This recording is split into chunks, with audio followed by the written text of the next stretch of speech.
Bike લઈને 10-15 kilometre કઈ રીતે જવું?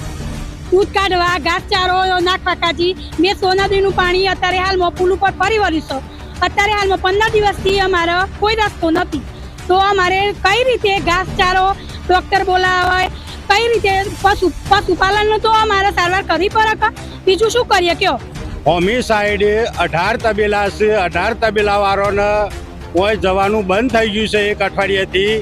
અને ઓમ ફરીને ચક્કર મારીને આપવામાં લગભગ 13-14 કિલોમીટર જેવું થાય છે અંતર. હાઈવે ઉપર સાધન મેલી અને 5-6 કિલોમીટર પાછું ચાલીને અમારી તાણે જવાય છે. આ પુલની ફરિયાદ અમે 10 વર્ષથી કરેલી છે. તમને પુલિયું ઊંચું કરી આલો, પણ કોઈ હોભરતું નથી. બોમણવાડ ગામમાં મેસો નદીના રસ્તાની 25 વર્ષથી વાત ચાલે છે. 2016માં દરખાસ્ત બનાવેલી છે.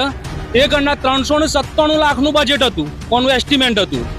એ ગણના અમે જ્યાં જૂના સરપંચે દરખાસ્ત બનાવી હતી, જ્યાં એ ગણના કે કોંગ્રેસના ધારાસભ્ય છે અહીંયા, એટલે આપણો રોડ મંજૂર નહીં થાય. એ બધું જ્યું આજે તો ભાજપના ધારાસભ્ય છે. 2021માં ફરતી સર્વે કરાયું, 10 કરોડનું એસ્ટિમેટ આવ્યું.